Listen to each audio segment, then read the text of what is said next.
لا إله إلا الله لا إله بسم اللہ الرحمن الرحیم۔ السلام علیکم ورحمۃ اللہ وبرکاتہ۔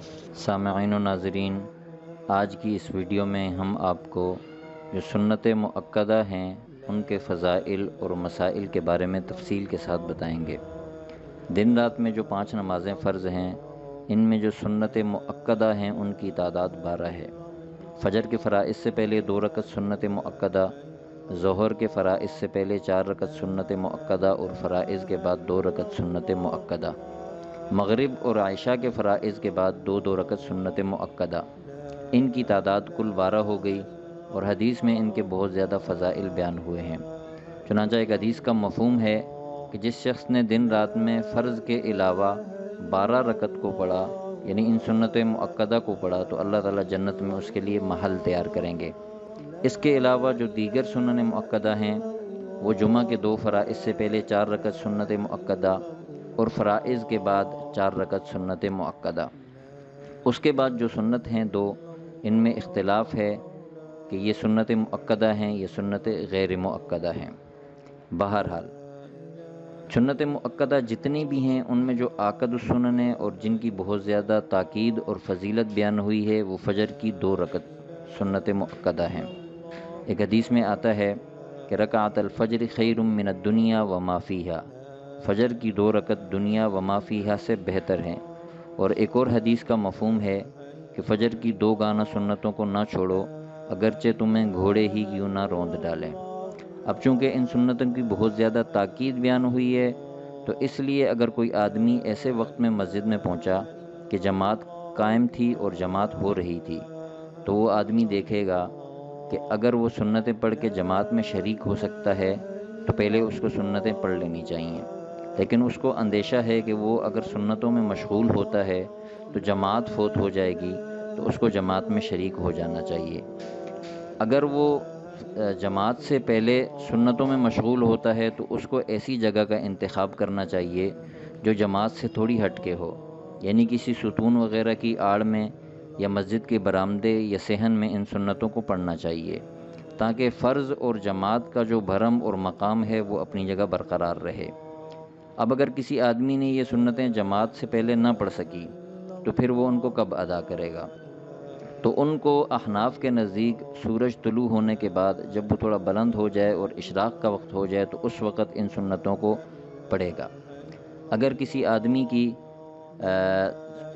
جماعت نکل گئی تو پھر وہ ترتیب کے ساتھ اپنی نماز پڑھے گا، یعنی پہلے 2 رکعت سنت مؤکدہ اور پھر فرائض۔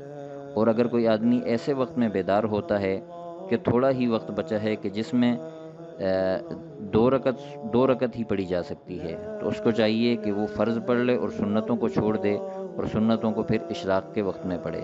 اور اگر کسی آدمی کی پوری نماز قضا ہو گئی اور وہ آدمی اس کو اسی دن زوال سے پہلے لوٹانا چاہتا ہے تو اس کو چاہیے کہ فرض کے ساتھ ساتھ سنتوں کو بھی لوٹا دے۔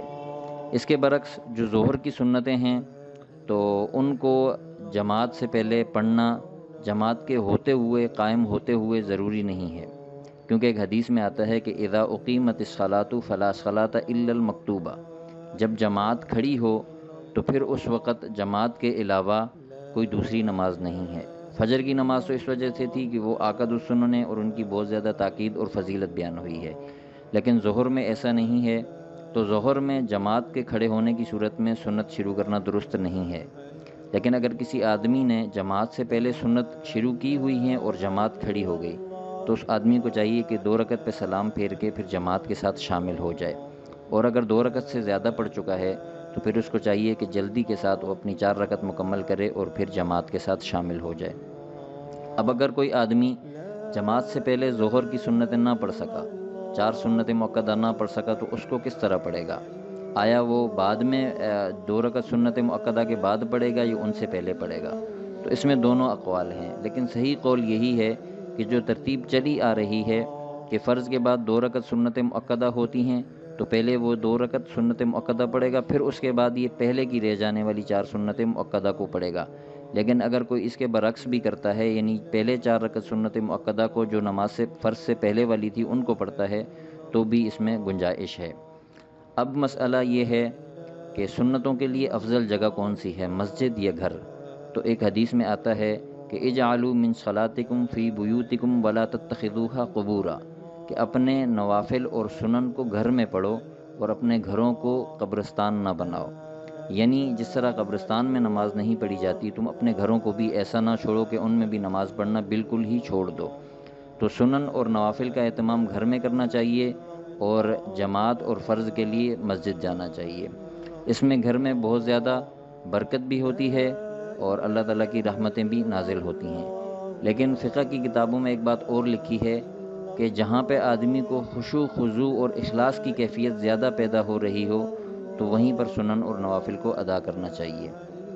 اب ایک بات اور ہے کہ حضور علیہ الصلاۃ والسلام فجر کی نماز میں سنت مؤکدہ میں کس چیز کی تلاوت فرمایا کرتے تھے؟ تو ایک روایت سے یہ پتہ چلتا ہے کہ آپ علیہ الصلاۃ والسلام فجر کی سنتوں میں سورہ کافرون اور سورہ اخلاص کی تلاوت فرمایا کرتے تھے۔ مزید اچھی اور اسلامی ویڈیوز کے لیے ہمارے چینل کا وزٹ کرتے رہیں۔ دیکھنے کے لیے شکریہ۔ السلام علیکم ورحمۃ اللہ وبرکاتہ۔